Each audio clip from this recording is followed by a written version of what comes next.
What is up, everyone? This is me, Jerry, your boy, the Canon Junkie. How's it going? Yes, it's me. I know. Guys, welcome to another episode of Hyperfocus. We got a special one tonight, man. I am so excited. Before I get into all that, and before I bring on my lovely guest, I just want to go ahead and plug all the other stuff we got going on the Bombadcast YouTube channel. Of course, you got me now here on Tuesdays on Hyperfocus. Our new time right here, 9:30 every Tuesday. Unless I decide not to, it's fine. I'll let you know. It's okay. Whatever. But then Wednesdays you have Bombad Gaming with my boy Scotty Jero. Here he is in the chat, stoked. I guess to maybe harass us, heckle us. We'll see what he wants to do. I don't know. But check out Bombad Gaming every Wednesday. I believe, Scotty, shout out in the chat. It's 8 Central, I believe. 8, 9 Central, one of those. Time zones, what the heck? We're time traveling at this point right now, especially for our poor guest. But, guys, also on our TeePublic store, real quick, I have one of the, just because I have it like on hand. These exist. So if you want my face in the lovely logo, sipping a cup of coffee, whatever that is. But guys, go check out our TeePublic store. We got a lot of cool stuff on there right now. And with all that plugging and nonsense out of the way, I'm gonna go ahead and bring in the wonderful Charlie Ashby of the Imperial Senate podcast. Charlie. Hey, it's great to be here. Thank you for having me on. Man, thank you so much for showing up, honestly. I'm excited to have you on here to maybe talk about something other than Star Wars, talk about something that maybe you and I have a similar interest in, possibly. I don't know. But how are you doing, man? How are things over there at what time is it right now? It is 2:34 a.m. in the morning.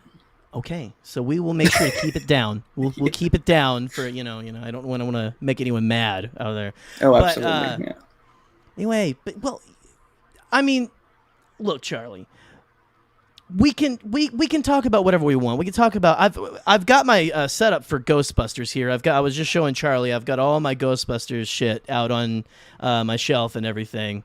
But I want to ask you, Charlie, like what really have you been hyper focused on maybe this week? What's something that you've been hyper focused on that I don't know, maybe it isn't Star Wars, maybe it is. Maybe it's Ghostbusters. We can talk about that amazing trailer for the new movie that just came out a couple weeks ago and stuff. But what you got? What's on your mind, man? I want to know. There's a lot of stuff on my mind. I think especially as we come to the end of the year, there's so much cool stuff. Well, I say coming out, potentially coming out. We've got obviously possibly if the world doesn't lock back down again. Yeah, but no, if the world doesn't explode by December, we should be okay. But yeah, we've got a new Bond film coming out. We've got a new Ghostbusters movie coming out. Oh my lord! We've got new Star Wars content coming out. We've got all this stuff just coming together. It just feels so good. So much geekiness to just fawn over and just fall in love. Absolutely, man. I mean, well, you make a really good point about it. It feels almost like a fire hose pressure of geek content and stuff, because a lot of this stuff has been saved up because of the pandemic and everything. And so we're like, Ghostbusters was supposed to come out last summer, I believe, wasn't it? Yeah, it was, 20, because for a long while we just called it Ghostbusters 2020, which is ironic considering it didn't come out there yet. Well, I've got I got a shirt with the little mini puffs and stuff that says 2021 now. So heaven forbid something horrific happened and they have to push it back. And I hope not. That poor movie has been going and going and going back and back. I think they're finally just ready to release it. But yeah, you've got all of these things that we've got. We just had Black Widow release. That was supposed to be that was supposed to be May of last year, wasn't it? I think it might have been May. Something. Yeah, it was last year, and then they got pushed to this year, and then they got pushed a little bit more, and then Right. It eventually came out on both theater and streaming. But yeah, it's interesting to see what they're going to do, especially with these films. James Bond is a big one where it's like, I don't think they're going to release it on streaming.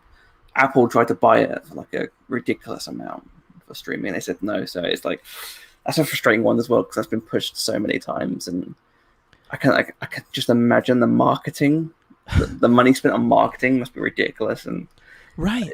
It's just one of those things. But yeah, especially Black Widow had it a little bit where one of my complaints about the film, I was sort of leaning on it because one of the characters in the film, Taskmaster, like one of the cool things about the character is that it can copy and mimic. And they showed a lot of that in the trailer. But I can't be too harsh because they had to market new stuff. They can't just release the same old trailer again. So with James Bond, it's like you gotta try and milk as much as you can without spoiling anything. Yeah, because once you're right. It's not like people in costumes and uniforms going at each other. I mean, you could say Bond in a tux, I guess you could say, is his. But I mean, you don't want to like give away anything. Like usually that's the fun of a Bond movie is like the twist of like what the bad guy's doing or something, or like, you know, they're not going to really let you know. All they're going to say is, hey, James Bond's coming out and some wacko's trying to destroy the world or some shit. I don't know. You know.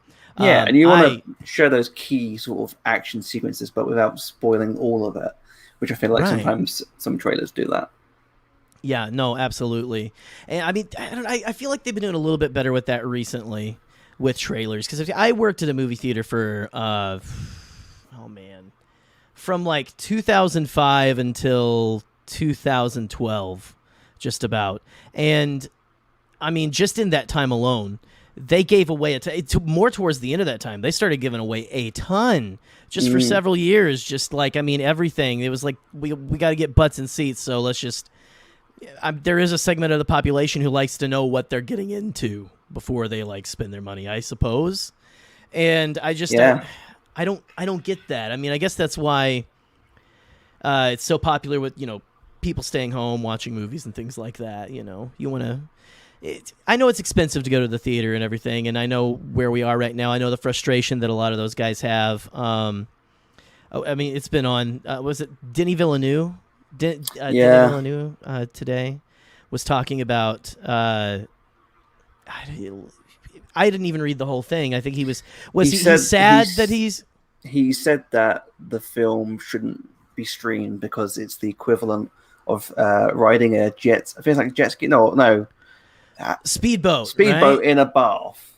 And I was like, not really though. Right. I mean, okay, yeah, I remember now. I saw your tweet where you were like, that actually sounds kind of badass. Actually, that sounds kind of fun. Yeah, so. Like that's your negative thing. That was pretty cool. I think I'll be watching a film at home. You sold me. Right. And I mean, I get because I want the theater experience to continue for sure. I mean, I love that, but again, safely. You want to make sure that people are safe. You want to make sure that people have that option if they're in a market where maybe it's not an option. Like if people aren't being, you know, like here in America, there's tons of people who aren't getting vaccinated and shit like that. Not to down. We're going. I mean, no, it's true though. Like, yeah, I think one of the I joke, or I don't even joke about it. I replied to comments, and sometimes film buffs get very angry at me because I'm exactly you probably can afford that. It's like Denis Villeneuve. I'm sorry. Like Denny's bathtub. Like you can go to I love going to see films in the theater. Of course I do, but also I'm privileged in the sense that one, I'm not immunocompromised, and I can I choose which films I want to see. Every now and again, like I save up for certain films, but even then, it's like, well, some people can't go to the cinema. Some people can't afford to spend lavish amounts on, because people were joking and sort of mocking the idea of, well, HBO is this amount of price, and I'm going to the cinema is only blah blah blah ticket, and I'm like, well, that's not what going to the cinema is. You don't just have one ticket and that's it. You got parking, you got public transport, you got expensive drinks and food, which is where they really get you, all this stuff, and right, you got to add it all up, and it's not worth it sometimes. It's especially for families and things like that, people who have a lot of kids, like you said, the immunocompromised. I'm just going to stop saying words. I'm going to stop saying words altogether because none of them are coming out tonight. Immunocompromised people, just like people who, again, yeah. Again, I'm lucky I live in a place where it's not like I don't have to pay for parking and things like that. I don't have to do things like that. You know, you can wear a mask, you can go, you can do your thing. People are spread out. I usually go to like a matinee or something if I'm going or something, you know, so I can spread out or whatever. But at the same time, it's the option I think should be there, like you're saying. And I think it can add to. You know, I think people are thinking that it's taking away from their revenue or something. I don't feel like. I feel like it's. I think the core problem with people apparently is the idea that it somehow takes away from the artistic merit of why the film's created, and that reviewers would somehow, because one of the big issues is obviously reviewers want digital screeners, particularly as the pandemic's still going on, and that comes with a weird bias. Stereotype that maybe reviewers would somehow dock the film for certain things, like if a film's designed with sound in mind, which I don't agree with. I don't think anyone would dock a film based on the fact that they watched it at home. I know I certainly wouldn't. It just seems like a weird, creative people are weirdos. I think we're creative people. Sometimes you want to coddle the baby. Thank you for putting me in that bracket, though. I appreciate it. You know, we're on the Bombad cast. Oh, hell yeah, man! I mean, look at the shirt, right? Yeah, come on, yeah, fuck it. Anyway, but no, yeah, it's true. It's like you want to coddle. Sometimes creative people want to coddle their child, and sometimes you got to let them, walk out a little bit. Well, I mean, I would hope that like some people who are screening these things, if they are screening them at home, if they're going to comment on the sound and all of that they would have a sound system. Yeah, like you can get a home theater system. Like that's the thing is people have those systems and stuff, and I would hope that that's what they would have. Otherwise, yeah, like you're saying, I think you would take that into account. That I did watch this at home, on my little 1989 Magnavox or something, I hope they're watching it on better than that too. But it's fine. If the biggest difference for me was that for me seeing the film in cinema and not watching it at home for Black Widow was that I could pause it and make a cup of tea. Now that is a pro in my opinion. That is on the pro list. That's a plus for me. So I'm like, it's not really a big issue. In my review, I didn't dock it for any of those reasons. It was purely. You should have given it more. Like oh no, that's A++ right there. You'd think they would. You'd think they'd do that, but they haven't.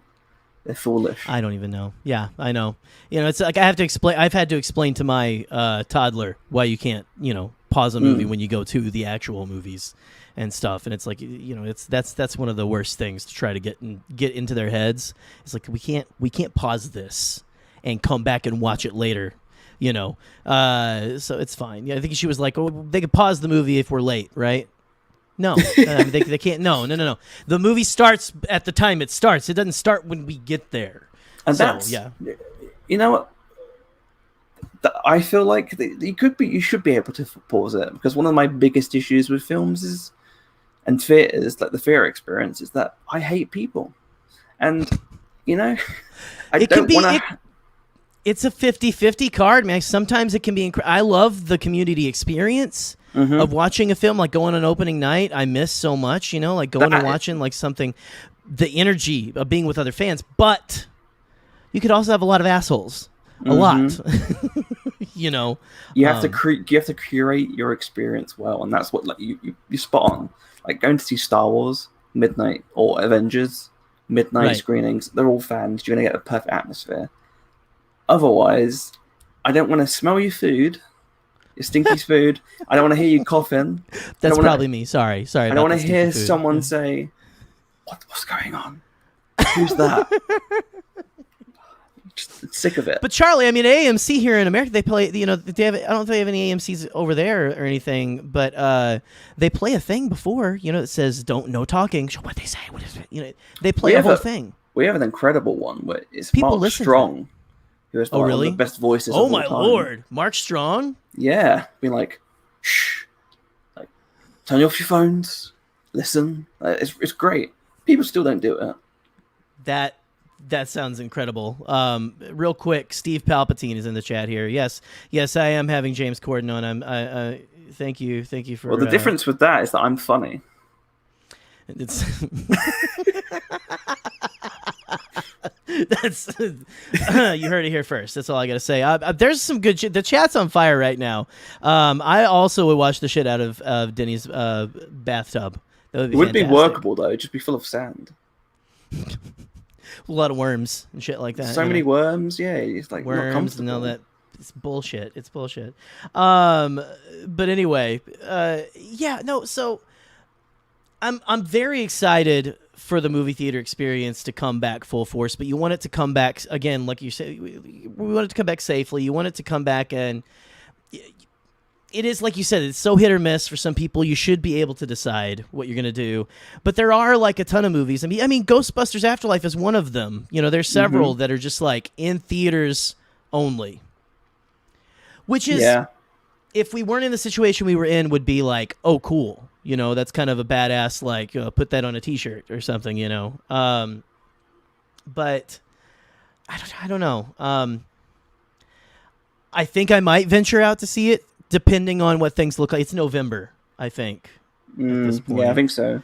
So I'm definitely. I need to get my second shot first. I'm waiting on that. Right. But for me, it's. Yeah, like I love Ghostbusters with all my heart. If you look at my Letterboxd, Ghostbusters is one of my top 4. That's fantastic, by the way. I just have to stop you there and say that's amazing. I want to pat you on the back. Because you wanted to pick, I think for me, when picking them, it was like, there's so many films that inspired me and like, you know, creatively and stuff, but there's something very specific about the DNA, or my DNA being part of that film, like it imbued into me as a kid, and so it's part of me now. And especially like my sense of humor and all that weirdness and crazy stuff. So, and I love Ghostbusters. I just don't want to be a ghost having to go see it. You know? Right. I don't want to have to like die because I wanted to see Ghostbusters. Right. Or kill someone because you wanted to go see Ghostbusters and stuff. Again, like hopefully things are looking a little better. But again, it's just it's all up in the air right now. It's the way people are being so selfish right now. It feels like things are going to get pushed back. But to go back to that, if we can get away from, we don't have to go completely away from it. I'm not trying to say like let's stop talking about that fake news. Fake and stuff. news. I believe COVID is real. COVID is real. All that shit. I'm just saying, get vaccinated, all that stuff. I have both my shots. Hey, if they're starting to say third shot, sign me up if it's available. Okay, whatever. Put the 5G in me. I want to be able to like people to get good cell service off of me. I don't fucking care.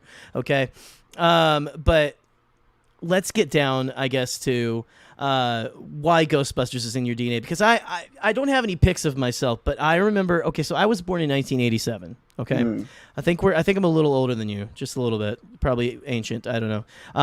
We don't have to measure. We don't have to measure age. I don't know if that's 65. not even the right term. You're 65. That makes sense. That makes sense. But you're talking about how it shaped your sense of humor. I mean, before I even was watching the films, I was born right. Like I was 2, 3, 4. Watching the real Ghostbusters on Saturday mornings, as it was being released, like in the last few years of its run and everything. And so I have a lot of memories of that. I had like the Ghostbusters. I had a Ghostbusters 2 actually jumpsuit and everything, like zipped up coveralls and everything. I wore that thing until it was too tight to wear it anymore, and.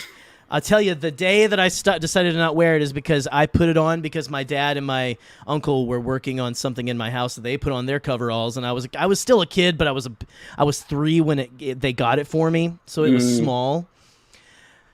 And I put it on because I'm going to work with them. I'm pretending I'm working with them and all that. And my uncle picks me up and basically gives me a jumpsuit wedgie. Oh no! And I was so mortified and embarrassed. I put the jumpsuit away, and I never Ghostbusted again. I'm just kidding. It didn't. I did put the jumpsuit away. But it's one of those things where my sense of humor definitely. I know what you mean. Like just all the Vinkman lines, at least in the first 2.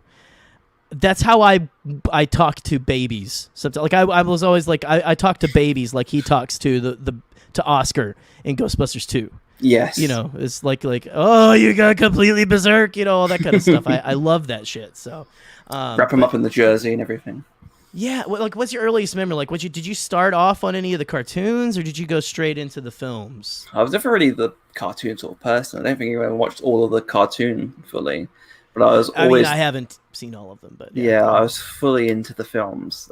My dad raised me, so all those classic films he watched as a teenager is what I grew up on. I think I say this all the time. My first word was a Star Wars word, which is funny. That's pretty impressive. It was Dun Dun, which was my baby way of saying, please can we put Star Wars on? And it was me doing the Imperial March. Oh, that's incredible. Dun, dun, dun, dun.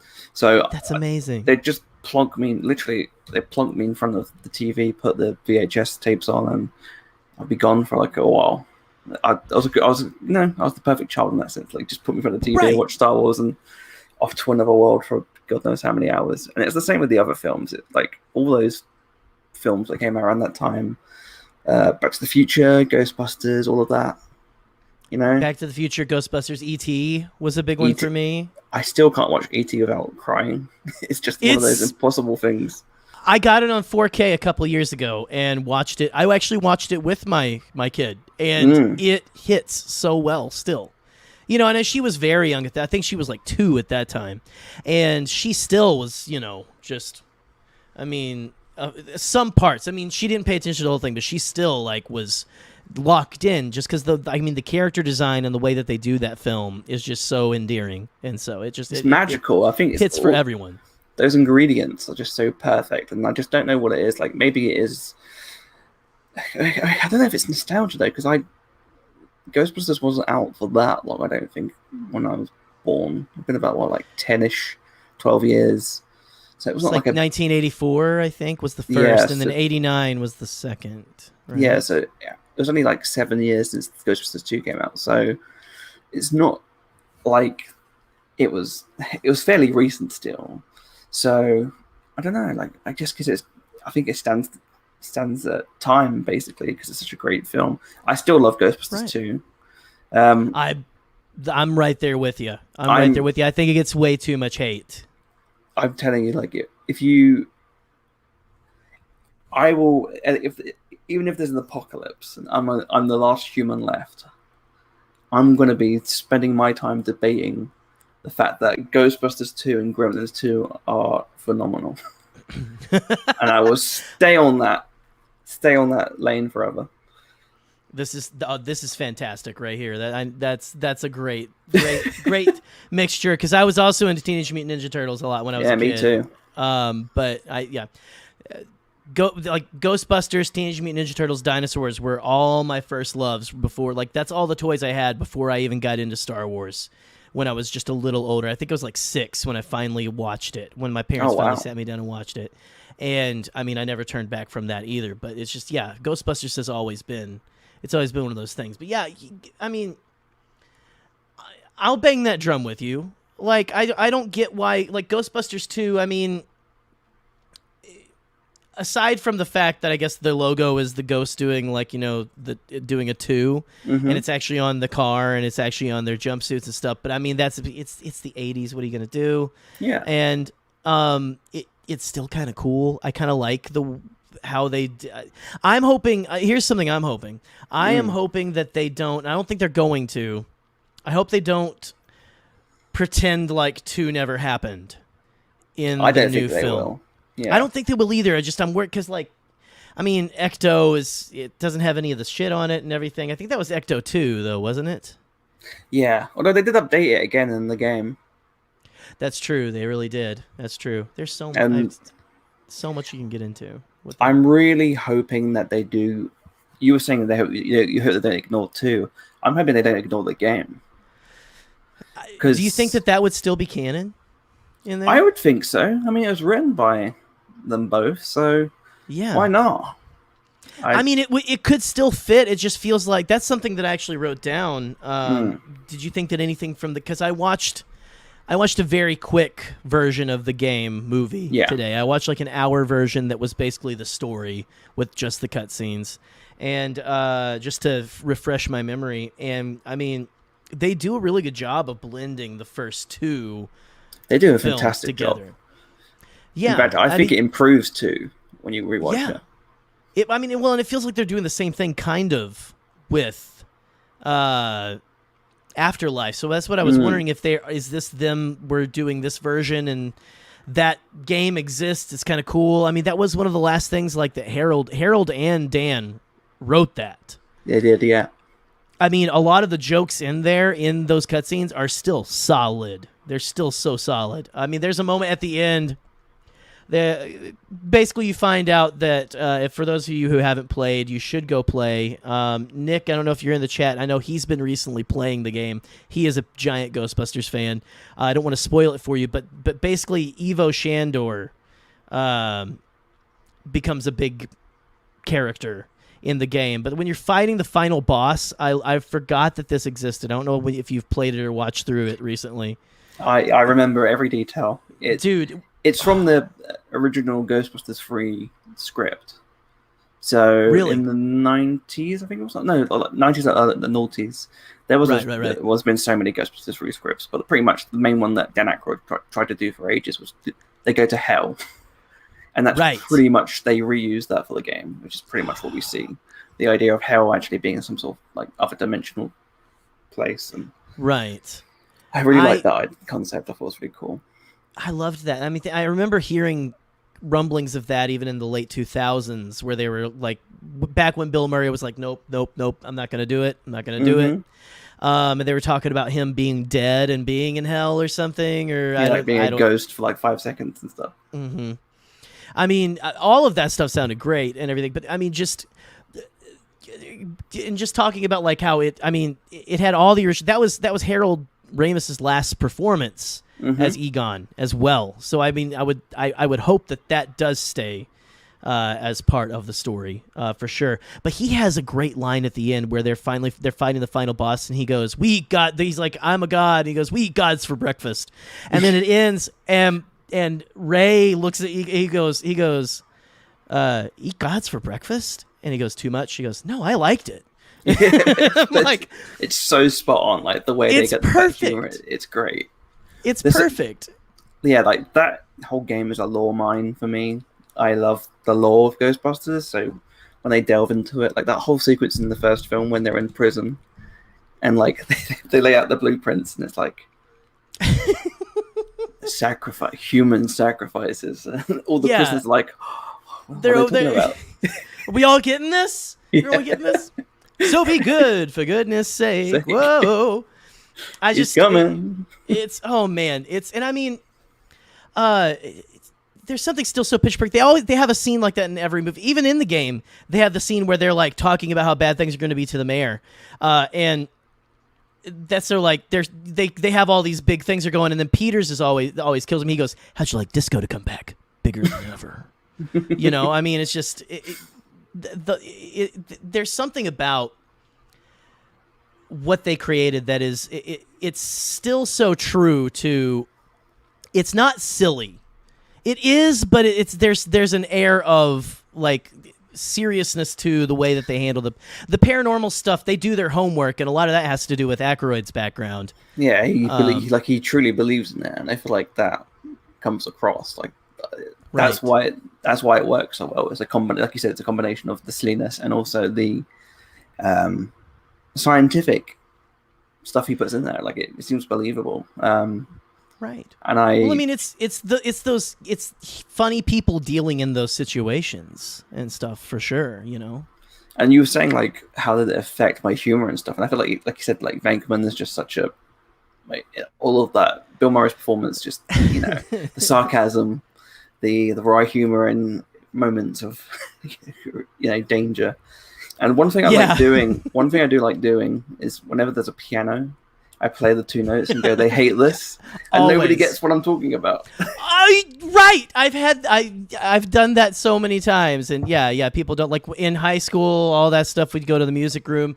No one knows because no one has a good background in classic cinema and everything, or like, well, Disgusting.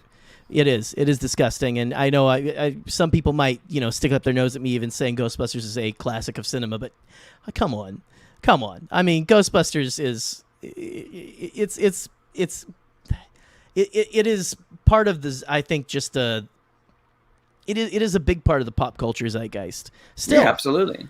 Still, and I think what's interesting about it is that we're talking about the lore and stuff.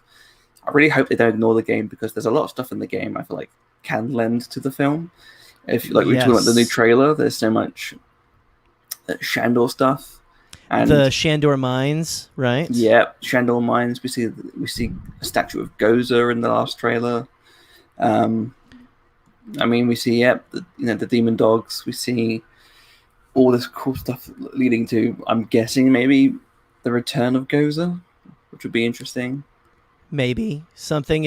I love that the whole conceit of Egon came out here for a reason, and we've got to figure out what that reason is. I like that. And that's why I'm kind of hoping that they do involve the game, because in the game they do a great job of basically all the for those who haven't played the game, and I don't want to spoil too much, but the idea is that the rivers under New York of slime were devised by evil Shandor and other members of the city, like the bougie lot of New York City. Right. There was the Iron the Iron Baron or whatever, I think, who he ended up being a character that like becomes like some kind of godlike entity. He becomes some kind of entity that you do fight. They all do it from us. It all stems from trying to live after death, which I find fascinating. And I think what's interesting, absolutely, like being a god. And I think what's interesting as well is the way they delve into the connective tissues. Like we were saying, like the slime stems from evil Shandor. So everything in Ghostbusters 2 wasn't a byproduct of an accident of this madman from the late 19th century. And I really like the way they sort of delve into that. But also there's like small things, like there's a serial killer who we find out killed a very famous character from the first film, which I was like, it's a great connection. Yeah, the way they connect everything is it sound and I mean, just talking about it, like someone might take this and go, oh, okay, so they make everything's connected to everything, but the way they do it is so perfect. And honestly, if you delve into any knowledge of esoteric stuff, anything of the occult and everything, it's all very interconnected and things like that. Like people are connected. Like just, I mean, I wrote down Evo Shandor is almost like an Aleister Crowley type figure. We talked about this on Twitter. Yeah, like there is. Oh yeah. I recommend reading up on cults and weird people, because we could talk about this for ages. A lot of weird stuff happened in real life. If you think this is weird, read what actually happened in real life. Right. It's fucking mental. It's so crazy. Ghostbusters is basically if all those weird people if all the things they believed in were actually true and real and capable. Which, I mean, just go read up on Aleister Crowley, Jack Parsons, people like that. Yeah. Weird the people. The people who helped us go to the moon jerked off in the desert trying to bring a goddess demon to Earth. That isn't me joking around. That is a thing that happened.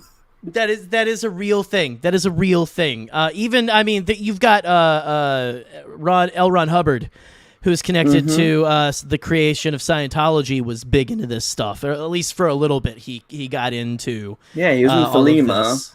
Yeah. He was friends and then tricked out Jack Parsons into giving him his boat, I think it was, and then he stole his wife and his girlfriend. Or wife, yeah. He stole his wife, and then they made Scientology together, as you do. That's what you do. And I mean, I hope that they continue with the Ghostbusters franchise in this way. And I mean, especially as long as like Dan is alive and with us, not heaven help me for even saying anything like that. He looks and sounds great. I mean, what we see of him in the new trailer at the end at Ray's Occult Books, and that's where you could probably get a lot of your occult books to read up on Aleister Crowley and the like. Exactly. Yeah. You know, yeah. But you know, I want them to continue with this lore and even connect things from like the real weird things that happened, or at least do like extrapolations of that, kind of like Evo Shandor is, and kind of like that. Like a lot of the people, you'd be surprised a lot of the people, how many people who were big wigs and big people in different industries in America and different places were into this shit. Like it was big back in that time when, like, in the Industrial Revolution and everything. What was even like a lot of religious people were big into having seances and things. Yeah, I mean, go back through centuries, it's always been the case. I mean, Arthur Conan Doyle did seances, and he became friends with Houdini, who tried to trick. I think he did trick him into and to prove him wrong. And I think that damaged their relationship. But yeah, it's just one of those things that's been going through centuries. You know, like there's always been a weird sort of nature of the cult, but then there's some people that take it so far down a different lane. Like we said, Jack Parsons and people like that, sex parties and weird shit, like trying to bring back. It's a mixed, you know, goddess clearly, of Babylon, the woman of Babylon or something. Yeah, you know, creaming over some stone tablets, as you do. Right. I'm gonna need more wine for this conversation. This is a second glass of wine conversation. So continue. We've all been there. It's just, yeah, it's one of those things where I find it so fascinating. There's a really good, if anyone likes Twin Peaks, there's a really good book, The Secret History of Twin Peaks, which is like a faux history, and it's got loads of great details in that of like weird background information. That's actually where I learned out about Jack Parsons. They tie in that information. See, and so I haven't watched all the way through Twin Peaks. Don't hate me. I need to. I'm gonna have to leave. I'm afraid. It's fine. I know I need to. I need to be a good person who's interested in the occult stuff and actually watch that shit, because I've heard it's fantastic. I watched the first couple of episodes, but I'll admit, it was back when I was still with my ex, and we were going to watch it together, and she was like, I don't like this, and I was like, okay, whatever, you know. So I need to pick it back up, because from what I hear, it sounds like it's the best thing ever. There's just so much shit right now that there's out there to take in, but that's an excuse. The first season's great. The second season's got some great gems, but there are big dips in quality because David Lynch wasn't there for most of it. And so there's like really weird stuff, but I kind of find that endearing in a sense. Like it's like really weird arcs, like Save the Pine Weasel. And then at the end, it ends on the best cliffhanger in history, or one of the best cliffhangers in history. Then the film came out, which is a prequel, but also kind of a sequel. That's again the nature of the weird Twin Peaks world. That's a 5-star film for me. It's one of my favorite films. Oh, wow. And then The Return, which I think is the best reboot sequel I've seen. You know, in terms of like Star Wars is there and everything, but right, in artistic merit, I feel like it does a really great job at.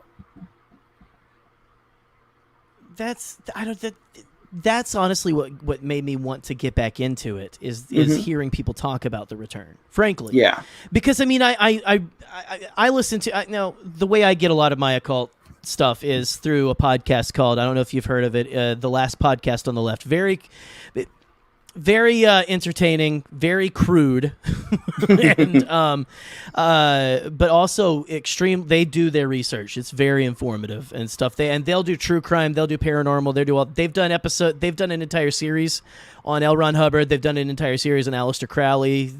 All of that shit, and it's so interesting. But go check that out if you can. But I mean, all of that kind of stuff really, really just intrigues me, and I want them to continue. I can't wait to see exactly where we're going in the new film of Ghostbusters Afterlife. Just to take it back to Ghostbusters for a second. Yeah. But I also want them to. So right now, I don't know. I don't think anyone can hear it because I've got it turned down enough. But on the TV and in my room, I'm recording in here. I have Answer the Call on Ghostbusters Answer the Call. And so I think we are on the same page in that it is a fun continuation of the series. It's just a fun Ghostbusters film. I don't know. What are your thoughts on Ghostbusters Answer the Call with the whole female cast and everything? Yeah, I didn't go in wanting to hate the film. Naturally, I'm not a weirdo. Same here. And I was disappointed that they weren't going to continue the storyline before, because I felt like you still could, and I don't think it would have knocked them down because they were men before, that sort of thing. Right. But I went in, as you do, and I was entertained. I don't think it was the best film. I think it's my least favorite Ghostbusters movie. But that's because I love the other two more. Like, I think my biggest issue with it is that I don't think they knew quite what they wanted to do with the film. Okay. It felt, because I know that Paul Feig kept saying stuff like, "Oh, we don't want to do what the old stuff. We wanted to make it all new and whatever." But it doesn't feel like that. Like, a lot of the stuff, like the gadgets, are like the best part of it. I feel like the way they introduced new gadgets and stuff was pretty cool. But what I thought was a shame was the fact that the main villain was like a giant sort of Stay Puft knockoff, and like they sort of as one does in a Ghostbusters film, apparently. You got to have the. Well, I mean, I guess they didn't do it in Ghostbusters 2 and stuff. No, yeah, like you had of course you had the Statue of Liberty and stuff, but that was a different villain. That was a different sort of threat, and I think, and the difference with Answer the Call, because people are like, "Oh, well, they're doing it again," and I was like, "Well, that is the Stay Puft Marshmallow Man. Like, it's affecting these marshmallows that happen to be the brand, which makes sense in my mind." I just feel like they could have done a bit, like maybe go a bit fresher in some areas. Right. Like the car design, if you're going to just make the car look similar to the old stuff, why not just use the old stuff? It's understandable. Yeah. But my biggest thing as well was that I think the cast are phenomenal. Like, the entire cast of that film are like some of the funniest people in comedy.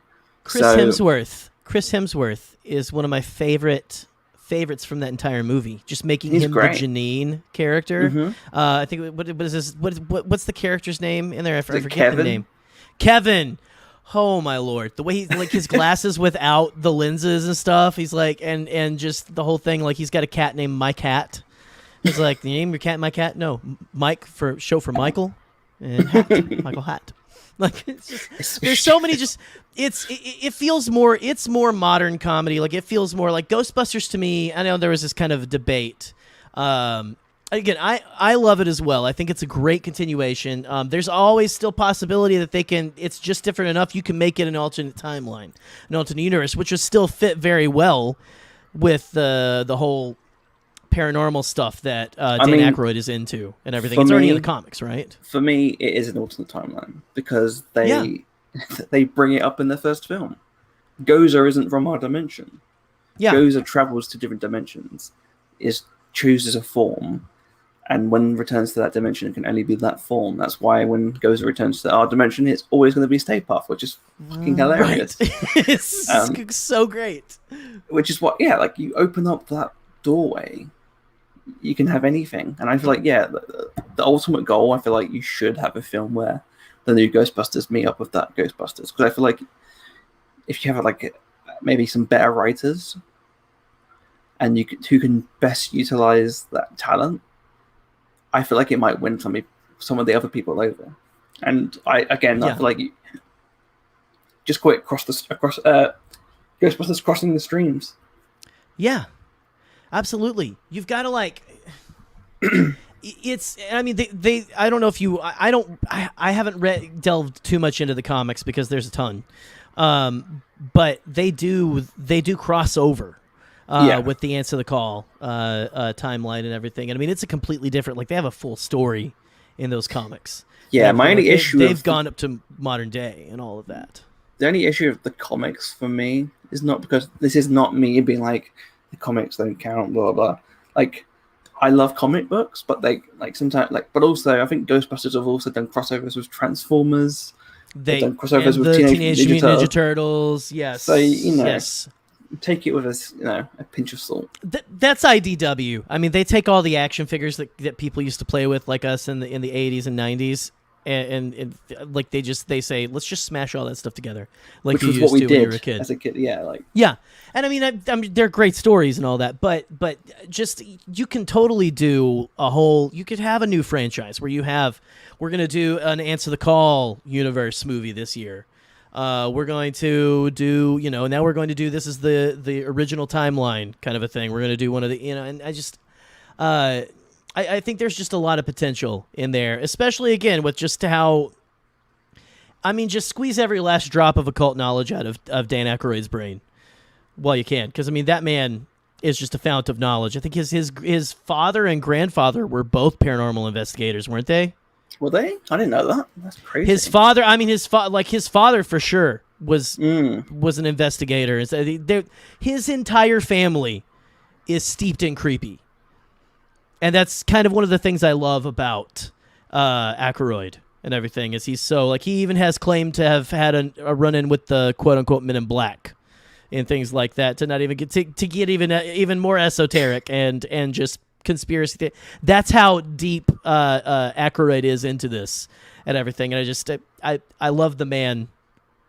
Just like he's my own father. I really would love to meet that man someday. He's great. Yeah, I mean, he's one of the best comedic geniuses out there, and I feel like I'm just so happy to see. I'm so excited to see all of them back. The fist pump I saw when I saw Janine in the trailer was great. Oh, I was the same, man. I mean, you've got just hearing her voice, Annie Potts come in there, and the way she's talking, and you're like, okay, what is your connection to? Because we know, I mean, they're kind of like holding it close to their vest, like we don't know that's Egon's daughter and everything. I mean, it shows the Spengler jumpsuit and all that. I mean, I think it's pretty easy to figure out. I think they do. I think in the latest trailer they do. Did they finally say that? I felt like they were recently in one of the promotional things. They were holding it close, like, "Oh, whose daughter is she?" And I was like, "It's Egon." I think Jason Reitman says it as well in the he did like a video of IGN where he breaks down. Don't listen to me then. Don't listen to me then. It's fine. I thought you were going to say, like, do you think that Annie is maybe Janine is related to them potentially? And I was like, I don't know. That's what I was thinking as well. At the same time, I was like, because she says your father. It's a possibility. Suggests that, although maybe she just wanted to have, maybe she just looked after him, which is kind of sweet as well. It could be. I mean, it could be a close friend. A close friend, because when you're talking to the child, your father, who hides under your desk. There could be the thing. I mean, where they did have the first movie, they were setting it up before they paired up Janine and Lewis, which Lewis Tully. Don't even get me started on how that is Rick Moranis's best character of all time. I'm sorry. That is the best character Rick Moranis has ever played. It's Lewis Tully is one of my favorite characters in the first film. And because I turned into a dog and they helped me. So I tried to go out on the ledge to try to, see if maybe I could disconnect the cable, and he's like, he's the best, yeah. Well, I'm gonna get a shower, things like that. But thanks, Louie. Short, but pointless. Would you like some coffee? Would I like some coffee? Yes, have some. Yes, have some. I mean, there's so much. I mean, they kind of smashed Lewis and Janine together for Kevin, I suppose. Yeah, absolutely. A little bit. I love those kind of characters and everything. But I have a question for you though. Okay, I'll take a question. Do you think Oscar will be in this film? I kind of hope so. I was kind of thinking that Oscar might end up being the hero of the film, but I kind of find it. I think it's very fitting, especially with how Harold passed, that they make it about Egon's family. It's very interesting. In fact, when I was watching the second movie, I kept thinking, where does Egon's daughter come into play? When is she born? I'm like, by the time that one comes out, I'm like, okay, is she younger than me? I'm already doing weird math in my head and everything. That's 991, isn't it, that film? It's it was 89 or something. Yeah. It came out in 89, but it's set in 1991. The second one, really? No. The game is set. The game is 1991. It's a couple years later. So the film must be 1990 because it's New Year's Eve, right? Right. Timelines, man. Um, Insane. I really hope Oscar does appear in it, maybe with Dana and uh, I yeah, mean, like have you seen the action figure drops? How we are getting all the original Ghostbusters. Like we're that are I saw that, yeah, what they look like, yeah. I cannot wait to grab those. I cannot wait to grab all of everyone in a tan jumpsuit, tan gray jumpsuit, whatever. Give With the them gray hair. Oh man, the Peter with the gray hair, like the plasma series. I'm so excited to get that. And you could pretend it's a Zombieland action figure if you wanted to, you know, like because he did that whole thing. I remember like when Zombieland came out, it was right around that time. Everyone was like, he was like, "No, I'm not doing Ghostbusters 3, but I'll do this." They've trolled fans so many times. There's that whole part in the game where they go, "Shoot, maybe we should let the rookie drive the Ecto." Nah, you know, thing like that. I mean, they've been trolling that for so long. By the way, give me a open world Ghostbusters video game. There's a great comment from Bupenheim. What do we got here? About Oscar, which I think would be awesome. Oh, what if Oscar has a YouTube channel where he debunks physics? I kind of love that. Or psychics. I said physics. Sorry, he doesn't debunk physics. I don't know. That's like that's us talking to people who are mad that bombs fell in space. I think in The Last Jedi. Sorry, psychics. You can correct me, Charlie. It's fine. It's fine. You can just say, "Hey, dude, look at." I'll wait till I don't want to hurt your feelings. You know. It's okay. They're not very. They're fairly fragile, but not that fragile. It's just a YouTube channel of Oscar putting up cards. You'd be like, I would love. Triangle? That would be so good. I mean, I wanted to. Did Dana and Peter? Did they tie that? Like, are they together? Like, did they finally stick together? I mean, I don't know, because even in the Ghostbusters game, there's another love interest and things like that. I feel like they're bound together somehow. Like, I don't think they maintained a relationship from 2 to now, but I feel like they definitely like maybe got married at some point. Well, and I mean, kind of like a whole, you know, Indiana Jones and Marion, right? Yeah, you know, exactly. Like it's like these people are just meant to come into each other's lives constantly. You two are knit together. It's a very dyad thing. If you will, so. I feel like all of them had kids. Maybe Peter didn't have a kid. Maybe he like raised Oscar. I feel like you know. I mean, Uncle Pete definitely. I mean, what cooler? I mean, there's no cooler uncle than Uncle Pete. You know, I don't think come on. I don't think Ray had kids. I think like he's just a lonely person. I think Ray is just so happy being Ray. Like I love. There is again talking about the humor of everything. Like where Ray gets like possessed in the game. I think when they're at the museum. And Winston comes out and talks to Peter and says, "Hey, guess what? Ray got possessed again." And he's like, "Oh," he's like, "Come on, Z." Not again. This sucks. Because he even get this. He said, "You got to go through me." I love that. Oh man, just the camaraderie that they have together. I'm excited to see like what the dynamic is with the new characters and everything too, because for one thing, Paul Rudd is fantastic in just anything he's in. The man is I love him, and he's not even like character. What's that? I don't trust his character. You don't? Nope. Oh man, okay, that's interesting. I want to believe that he will be like the handler almost. Like you got the kids who are like, you know, the Ghostbusters, but like he's the one that kind of comes in and like helps them organize or something, or maybe they help him organize. I don't know. Kids usually help you organize. I don't know. Well, I'm conflicted because my first thought was that maybe I want to love him. He might be connected to like Shandor and stuff, and because they mentioned that he's a teacher, but he came from somewhere to investigate the town, and that he needed a job while he's there. So to me, that's like interesting. Yeah, but then the new trailer makes me feel like maybe he might just be like new Tully because he's being chased by the demon dogs. So he could be that. I mean, he could.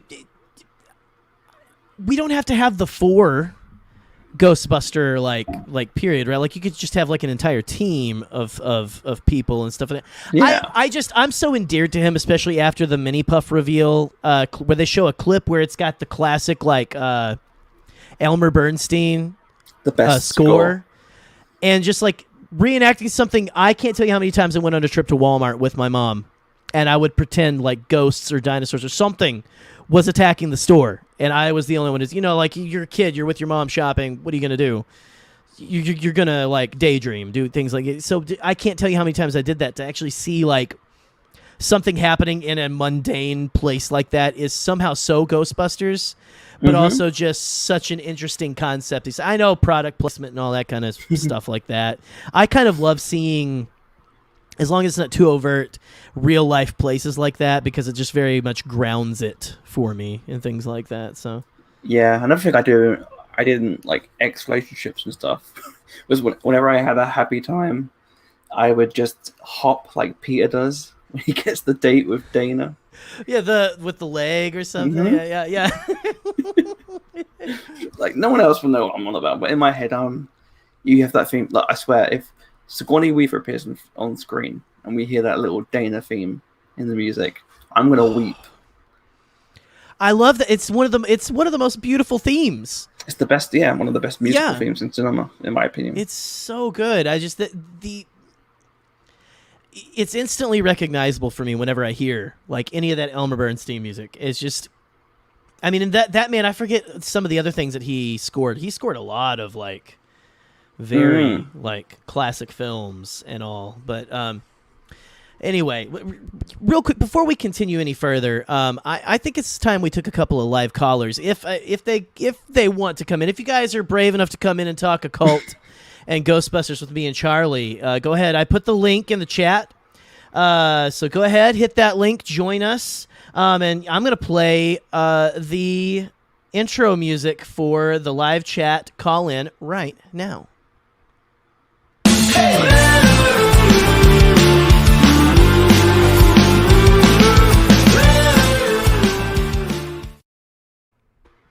I always feel like I have to give like hey, I'm going to play this right now, because that starts off so like it's a jump scare almost the way that I've cut it. I didn't mean it to be at the time, but yeah, if you guys are still in the chat and everything, come on in here. We won't bite. It's fine. And if you don't come in, I guess me and Charlie will just, continue to talk about that sweet Dana score. I'll tell you what though, the Nightbot has just dropped a big bombshell in the chat. Is he dropping bombshells? What's he saying? Subscribe to our page? No, the alias you set this command to be of Scotty does not exist. So who are you doing the show with? See, Nightbot is. I like to think of him as our malfunctioning droid. He's R5. He's like the unhinged AZ of our podcast and everything right now. It's Scotty programmed him. I'll throw him under the bus. I it's mean, fine. I'm gonna continue and believe that Nightbot is completely fine, and that Scotty doesn't exist, and that you have just been doing these shows by yourself. I mean, I'm okay. I'll admit it. I did a ritual in the desert. You had a tablet to bring forth the man of Louisiana. That's what I did. The man of shame, Scotty Shame. Scotty is the goddess of Babylon. He is the goddess of Babylon. Speaking of goddesses of Babylon and all that kind of stuff, I don't know. I think I'm going to bring in our first guest here. Perfect. Oh, well, and they left. I don't know where they went, so hopefully they come back. But we got someone else. But speaking of gods and goddesses, you know what? I'll just bring in Depa Banana Connor. Hello. How's it going, buddy? How are you Howdy. doing? I'm pretty good. Yeah. Pretty good. Yeah, not Good. too You been bad. enjoying the conversation tonight and everything? Got anything you want it's- to add? No, I've, as you guys probably saw in the chat, I only saw the first Ghostbusters about 2 years ago. Mhm. I really liked We'll it. forgive you. Yeah. But like, it took me that long to see it. Honestly, don't feel bad, because when I was in college, I had an entire friend group who had not seen Ghostbusters. They were all homeschool kids. So Oh, that okay. probably explains it. Yeah. You know, you got to like burn that with the Harry Potter books, I suppose. But I mean, one of them wasn't. One of them was just like a guy who grew up in like the country and everything. I mean, we were like kind of the same kind of person. But I was so surprised that so many people hadn't seen something that is such a staple of. But don't let hardcore Ghostbusters fans like us give you any grief. It's great. You've finally seen it. We're not gonna Ghostbusters gate bust. Yeah, We're gate You're busters. not gonna gate bust There you go. me. No. We're the key masters. Yes, we're the key. Yes, so that makes you the gatekeeper, Connor, I suppose. So. Oh, cool. There you go. Great. There you go.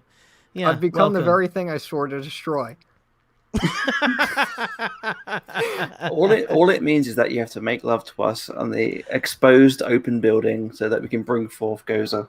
That's all. That's all it means. That's all it means.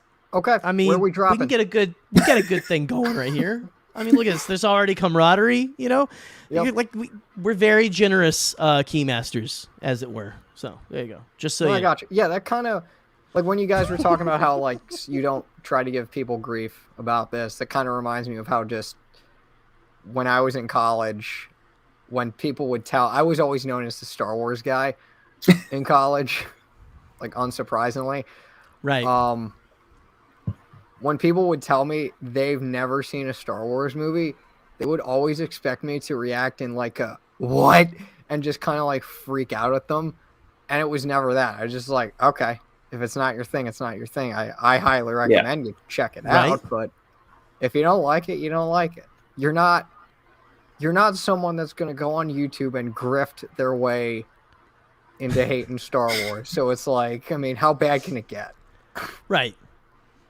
It's I've never understood. I mean, like I had someone I used to work with actually, like right when I first moved up to Michigan in 2015, who would come up to me just to try to mess with me, say like, "Hey, I think Star Trek's better."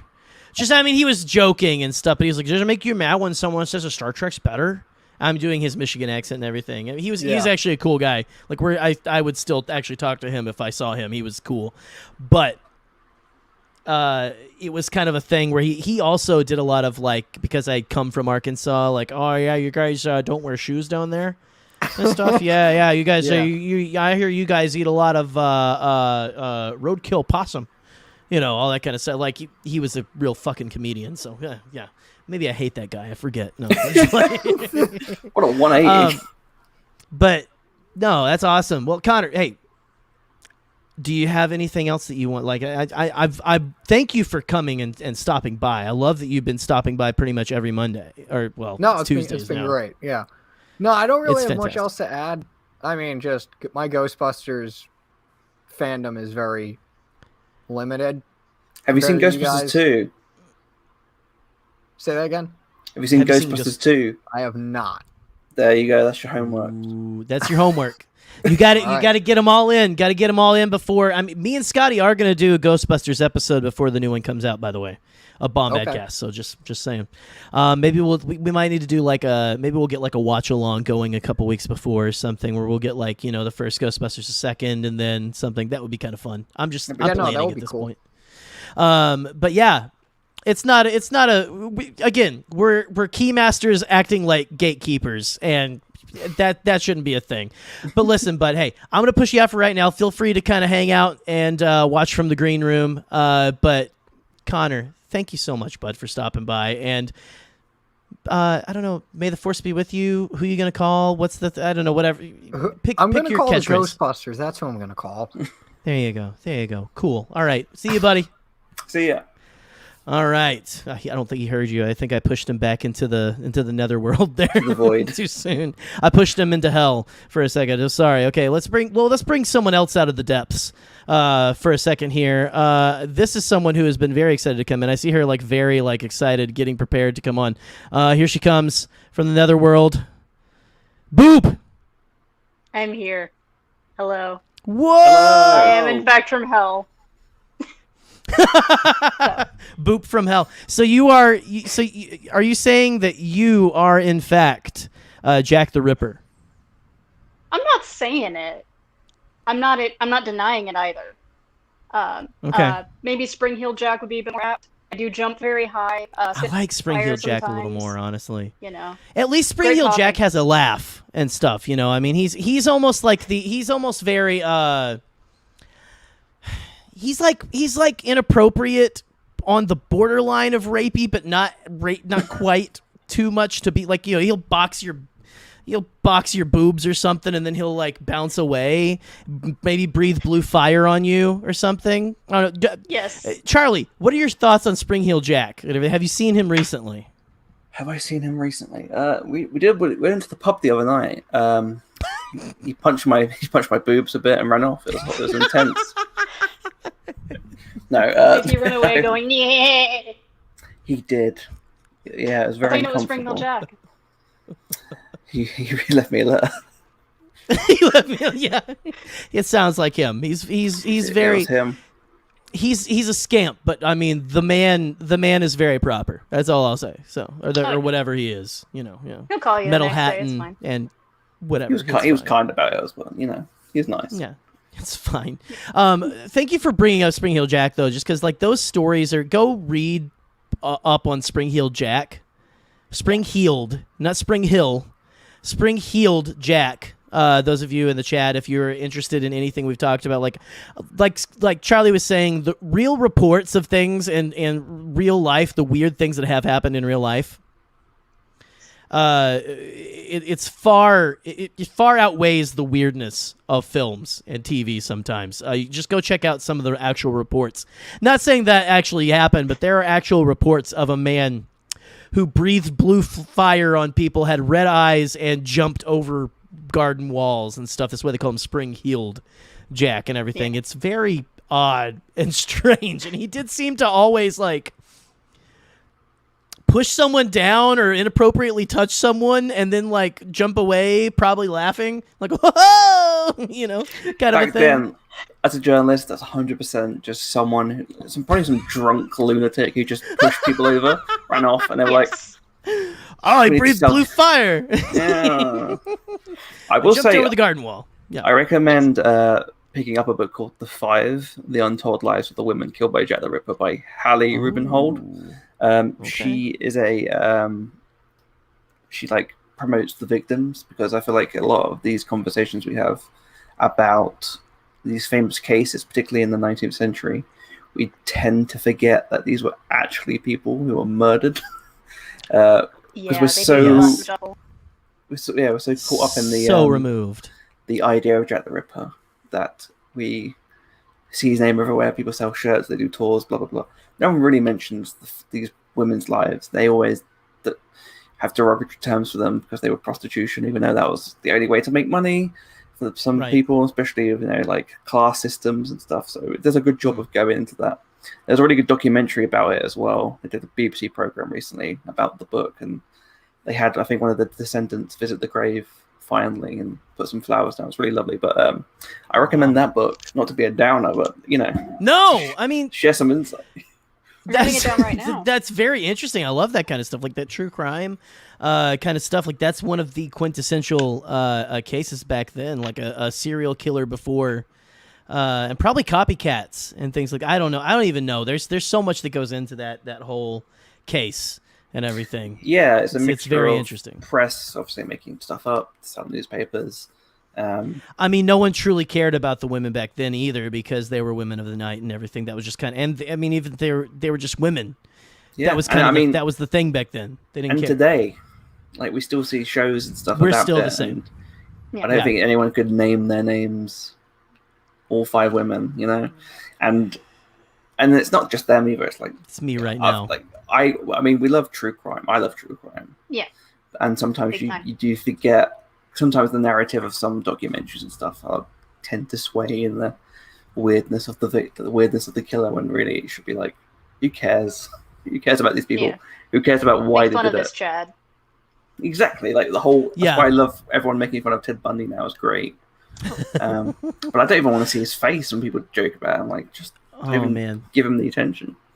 I mean, I would recommend still. Mm-hmm. Yeah. Oh man, I would still recommend Charlie. Last podcast on the left.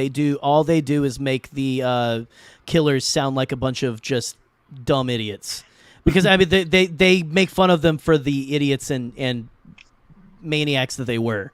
Yeah, like absolutely. They absolutely ream them. So yeah, I would definitely suggest that for you. I think you might enjoy that.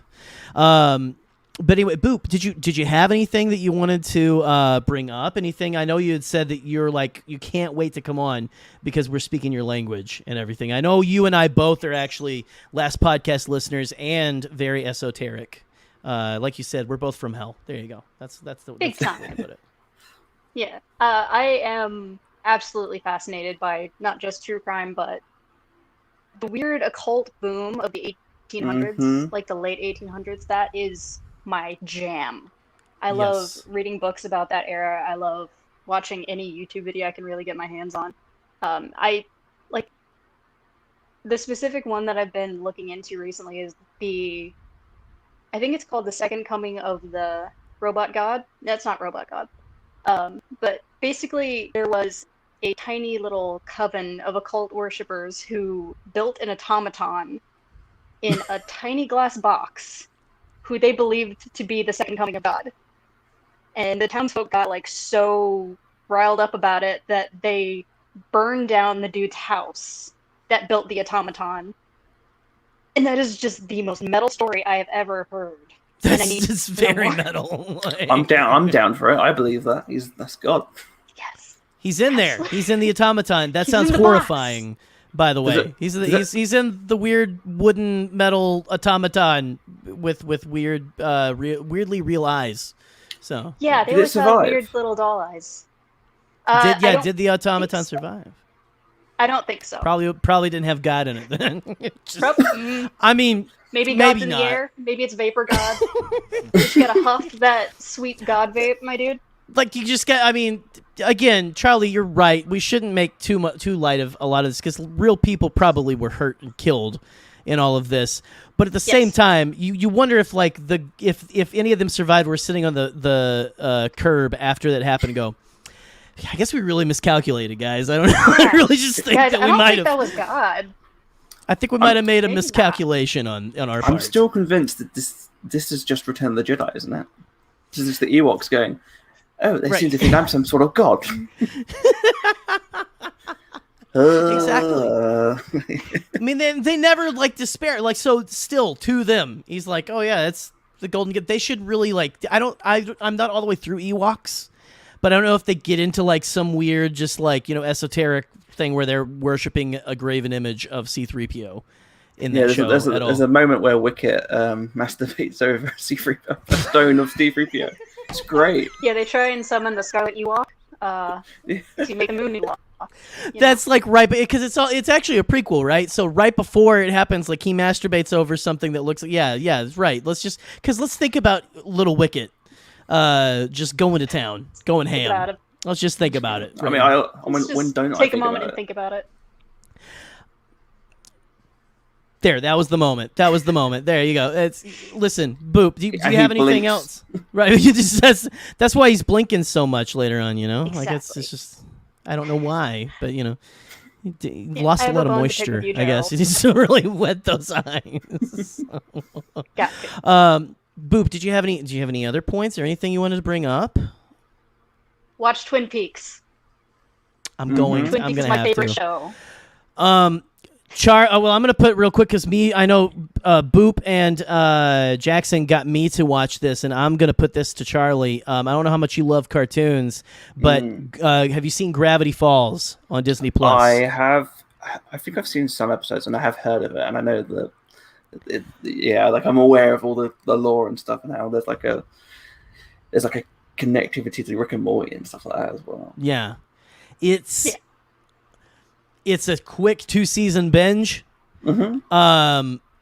Fantastic. It'd be on Disney Plus, wouldn't it? It is on Disney Plus. I'll watch it on there. The beginning is it's kind of villain of the week, really just funny. It's hysterical. The show's hysterical. The story is literally one of the best, and like it has some of the best character development I've seen in a cartoon like that of all time. By the time the second season gets midway, I mean. So this is to everyone. Go check out Gravity Falls, and who knows? Maybe someday there will be some content about Gravity Falls coming from some people who were in this Maybe. chat and stuff. Well, maybe sizzle. Charlie's like, Interesting. not I me. also want to shout out. I have, and I haven't recorded for a while because we did this in 2017, Okay. mainly. But we did have a Twin Peaks podcast called How's Annie? If anyone's interested, so you want to go back and listen to that. We did. Okay. We watched the very interested. shows after they came out, and then we sort of talked about the first book. And I'm thinking about bringing it back one day, but we'll see. Okay, now I'm gonna have to get on the ball and actually watch it and get everything down because I want to be a part of that conversation now. It is indeed juicy lore. Yeah, unless you want it, you need to see David Bowie appear in Yes. Twin Peaks. He's See, the best when you wear it now. character. All right. Listen, I'm sold. Boop. I got you. Feel free to wait in the green room, but I gotta send you out for right now. We got one more caller, but thank you so much for coming in and just guilting me into watching Twin Peaks. You're welcome, buddy. It's good. It's all good. All right. See you, Boop. See ya.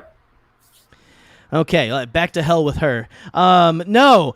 Now, I think we should maybe bring someone. I think we need to bring an angel in. Now, I think we need a little bit of angel after all this stuff. Maybe, I don't know. Sometimes they could be dicks. We'll see if this one is or not. I'm gonna bring in just a lovely man, Andy Lemire Miracle himself from Hollow Chronicles. Can you hear me? How's it going? Yeah, we can hear you, bud. I love the sunshine you're getting. It's like we're all three, and like I'm on the opposite side of the United States of you. Okay, look at that view. Good God, Incredible. that's sweet. like I want to. Someday I'm going to fly out there and hang out with you and Josh. I'm telling you, it's gonna happen. It's like the opening credits to Highway to Heaven. Oh, man. You guys remember that show? So I guess I was joking, but it seems like you are broadcasting from heaven right now. So Yeah. I guess we all need it for our tortured souls here. But how's it going, man? How you doing? What you got on your mind? Good. I want you to know that Charlie, I'm not sure how old you are, but I'm about 10 years older than Jerry. And so when Ghostbusters He's came 65, out, like so that. he's, Oh, okay. Okay. Cool. Yeah. When Ghostbusters came out, that hit me in my youthful sweet spot, right? I was the perfect age for that movie, and it's still one of my favorites. Like when I think back to my younger days, like that was a movie that I really loved.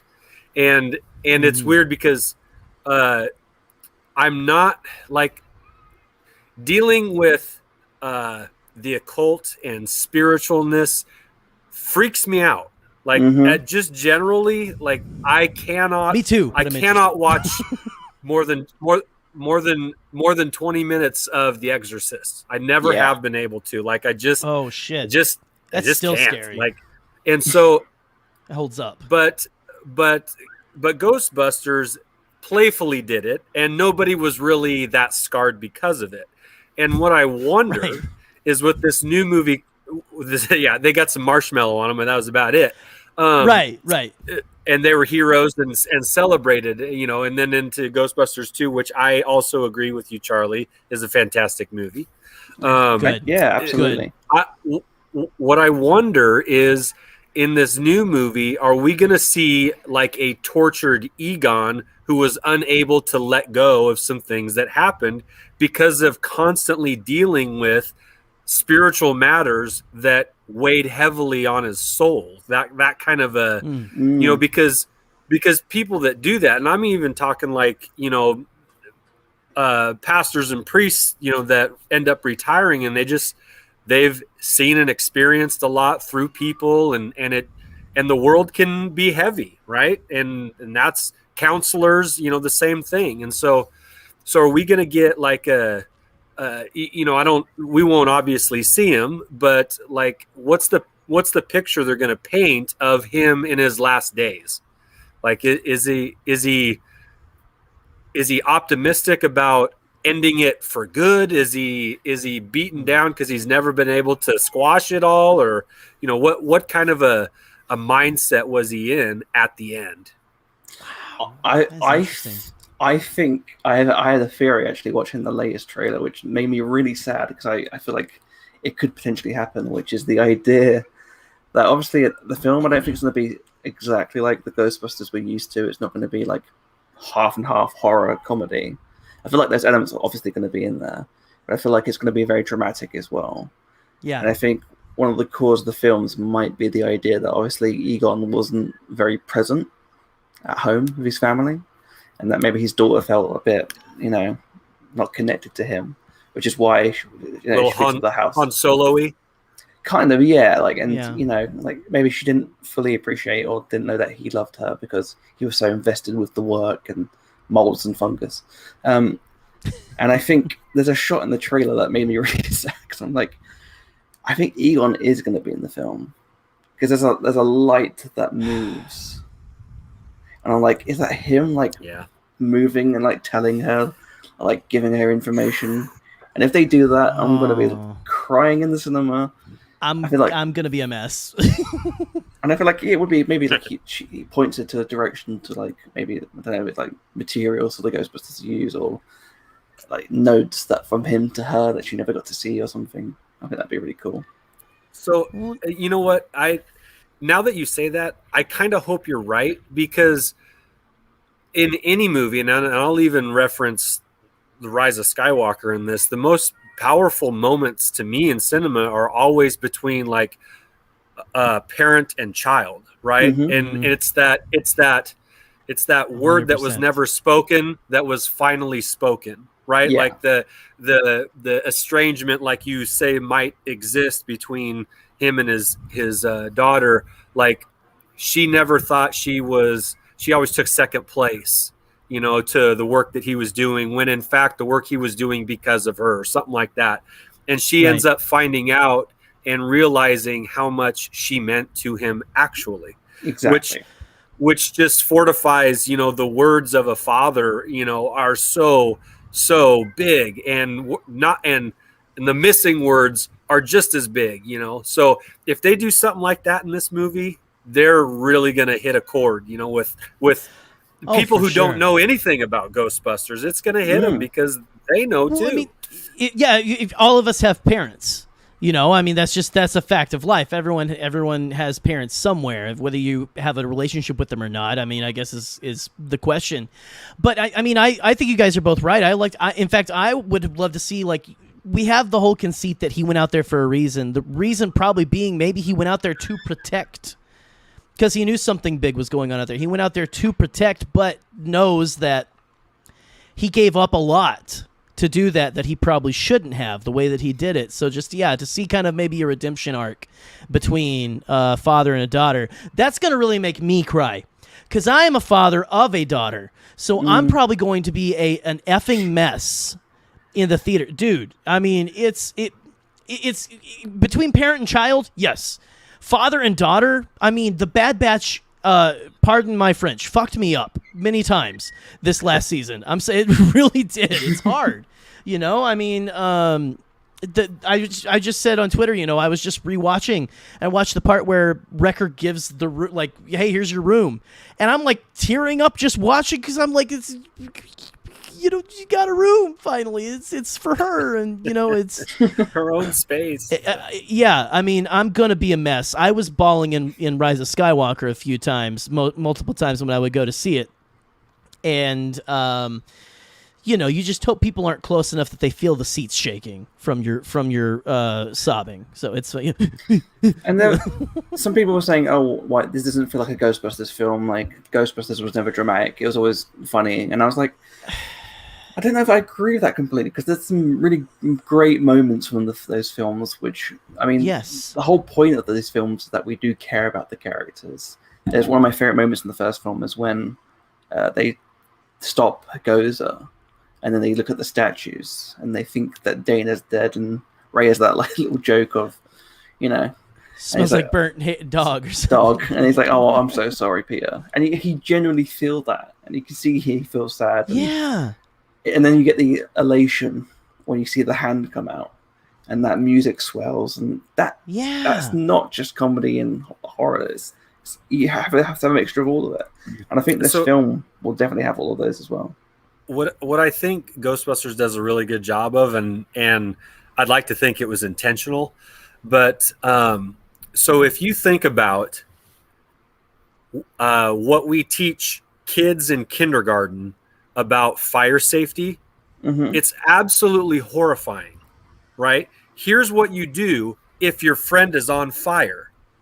You take a blanket or a jacket and you put it out. If you're on fire, you stop, you drop and roll. Right? This is and we make it palatable for a 5-year-old to handle, right? Right. Ghostbusters deals actually with some pretty heavy things. Like you're talking about spirituality. That's nothing to really mess around with, right? But they do it in a playful way that good can overcome evil, and that sometimes it's just a Slimer, and sometimes it goes with the god of the underworld, whatever. Right. But if you have your friends with you, you can conquer. It speaks some good truths to it. And so when to your point, Charlie, it's not, this is a little too dramatic for Ghostbusters. Well, maybe it's now starting to get more appropriate to the actual content they're really dealing with. And so if it happens to go up a notch in some seriousness, but they still throw in the jokes, and the trailers are filled with laughs, right? There's some really fun moments in the trailers. I think it's totally appropriate for Ghostbusters. 100%, and I think to your point as well, one of my favorite metaphors I use is Twitter is basically the slime from Ghostbusters 2, because we're so quick to jump on Twitter sometimes, and it's like, no, Twitter doesn't make you angry. It just amplifies what's already in there, and you have to it's like beer. Yeah, it's like what we put on there amplifies the emotions. So if you put anger out there, of course you're going to add more aggressive anger around the world. You're going to have to deal with the Scoleri brothers, who are probably white nationalists. I mean, let's just be honest. I mean, I wasn't going to say it, but pretty much, probably. And that's why you should think about what you're doing before you write something. Like, is this worth tweeting out, this negative tweet? Yeah. If not, then don't do it. Exactly. Hey, Andy, thank you for coming on and really I think you really added a level of just you added that level of seriousness, that afterlife seriousness that we really needed to tonight's show, for real. You know, I mean, before, Charlie did bring up a book about the victims of Jack the Ripper and stuff. We really, it's fine. I'm joking. I'm sorry. I don't mean to make you feel bad, Charlie. No. And also, I want to say, jerking off Ewoks are also it's a very serious topic to my heart. So please, don't disrespect that. No. I mean, no blue balls for Ewoks. I mean, we gotta you gotta be, if you don't use it, you're gonna lose it, I think is what you're trying to say. So anyway. We've seen them. They're definitely horny. We see them blowing something. I mean, just wait till the third Ewoks movie comes out. All right, Andy, on that note, buddy. Yes. Feel free to stay in the green room if you like. Watch from there. But, man, thank you so much for calling in. It's been a pleasure, man. Thank you. Yes. Seriously. Glad Good to see you again, I could be the Michael Landon of the pod tonight. That is so beautiful. That's just such a beautiful, okay, all right, I'm going to book my plane ticket. Hopefully, maybe a year out. We'll see. I'll give you a heads up. All right, Jerry, big fan. Charlie, big fan. You guys have a good evening. Whatever. Big fan of you too, bud. Thank you so much. Bye, Andy. Whoa! He left, and he left before I could take him out. So now we have, look at this, in his place, Michael McCoy from All Remaining Systems. How you doing, man? I can't hear you. Did I mute you? Play with your stuff. Play with your mic. I mean, play with whatever you want. I mean, depends on if you want to bring the goddess of Babylon in. Can you hear us? Hello? Can we hear you? Am I there? Yeah, you're There we here. go. You're here. Whew. Of course, I get a new microphone. It doesn't work immediately. I'll have to fix that. That's okay. yes, it's fine. It's fine. I mean, listen, we've had a lot of spiritual beings on here tonight. I'm gonna say you're probably the first official. You're the Egon that the first Egon we've had on yet here. You seem like you've got your tech and stuff all ready to roll and everything. So yeah, Yep, we'll go with that's that. me. How's it going, buddy? I'm doing good. I just joined in like 15 minutes ago, so obviously y'all have been talking about.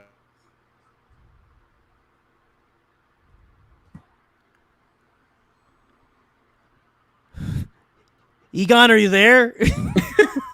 Oh no! I was like, oh no, is it me? Oh, you're back. You're I'm back. Okay. Whoa. Somehow, Michael Man. has returned. Yep. You go I on. completely lost what I was saying. We were talking about Ghostbusters for a lot of the time tonight. Right. Which I've only seen the first one once, so I'm not the biggest expert on that, so I don't have a whole lot to say about it.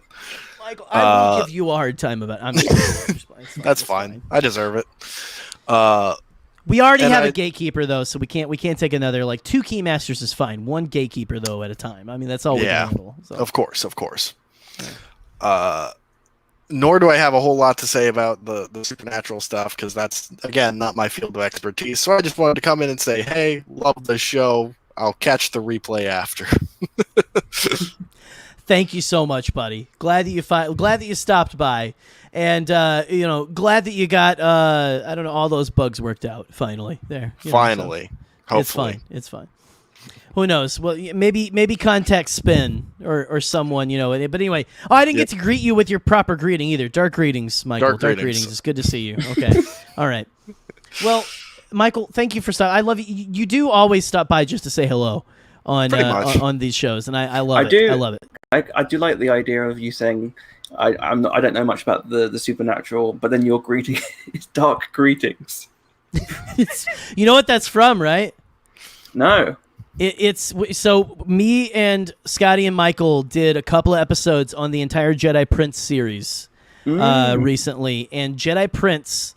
It basically was some of the first stuff in the night. Michael's an expert. Michael is a scholar on the Jedi Prince series.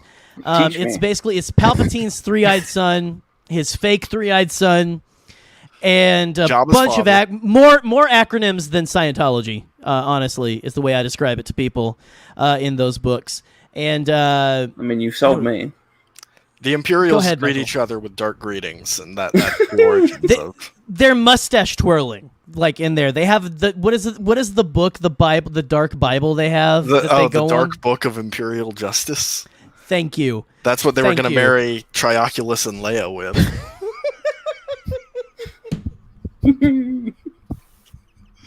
The 90s was a great time for Star Wars. I can only assume that they end conversations with good morrow. I really hope so. I hope so too. Dark Morrow. It's got to be dark. It's got to be something. Like these guys are these are a bunch of goth motherfuckers. I mean, that's all they I are. want to see that in like actual canon, like the idea that the best of the Empire were destroyed over Endor and like the subsequent battles, and all that's left are like these weird fuckers.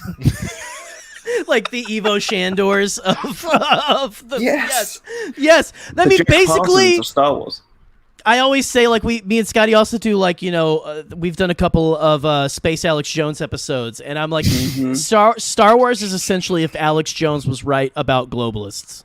Like, that's all the story of Star Wars is. If Palpatine takes over the government, he's got a shadow, like he's like a evil baby blood drinking, like, evil wizard. They blew Come up on! Kamino, I'm telling you. The lizard people are taking over. Anyway. They take your kids and they take them to Mustafar.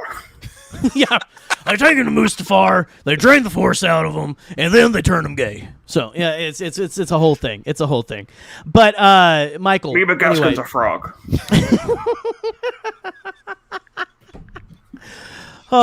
Michael, thank you for coming on, bud. So glad to see you. Do you have anything else before we make you go wait in the green room for the show to be over? No, kick me out at will. All right, you're good. Later, You may fire later, when buddy. ready. Oh man, Charlie, thank you so much for hanging out with me for like an hour and a half, over an hour and a half, and just kind of shooting the breeze, man. This has been fantastic. It's been great. Yeah. So why don't you go ahead? I mean, most people probably know where they can find you, but why don't you go ahead and plug all the stuff you got going on right now before we get out of here? Yeah, so you can catch me on the Imperial podcast, which is the Star Wars podcast I do. We're going to be going back to the audio shows. So we're an audio podcast, but we do video stuff as well. For the last few months, we've been doing videos for The Bad Batch. We've got a show called The Bad Batches, which is on YouTube. Just search the Imperial podcast. Our good friend Claire, our host Claire, and good friend, is doing reactions for that, and she's going to be doing some cool reactions for other stuff. We've got Patreon and all the links you can find on the Imperial Senate podcast Twitter, which is at Imp Senate Pod. As for me, you can find me on Twitter at CMWASHBY, as you can see here. There you go. And all the links for everything I do is in my bio. I've got a little link tree, so you can support me, commission stuff, artwork. And I also do my own other podcasts as well. I've got a network called the Charlie Ashby Network, where I do shows such as Ponder Vision, which is an MCU discussion show. I have the Charlie Ashby Show, in which I interview other people who are creative and friends with, such as Claire, Nikki, my co-hosts on the Imperial Senate podcast. I interviewed our good friend Auden Diaz and many other amazing people. And we have Batman Returned, in which me and Auden Diaz go through the Batman films per season. The first season was 89 to 97, so that's Batman 89 to Batman and Robin. And we just finished season 2 a few months ago, and we're going to finish it finally with a final sort of epilogue episode pretty soon. And then we're going to kickstart season 3, which is going to destroy Auden, because it's the Snyder stuff. That is I'm fantastic. looking forward to. I'm sure, man. That sounds fantastic. So yeah, go check out all of Charlie's wonderful things that he's doing. Like seriously, Charlie does a lot of wonderful stuff. Ponder Vision is one of the best names for a podcast. Thank you. Like for Marvel. Like seriously, I love it so much. But as soon as I could leap on it, I did. That's amazing. You got to stay on that kind of stuff. Like that's brand recognition is everything. And so go check out all that stuff, guys. Seriously. Charlie, thank you again for staying up late with me, staying up early, whatever you want to call it. And guys, you know what? I'm going to play the outro music. We'll see you later. Thanks for stopping. See ya.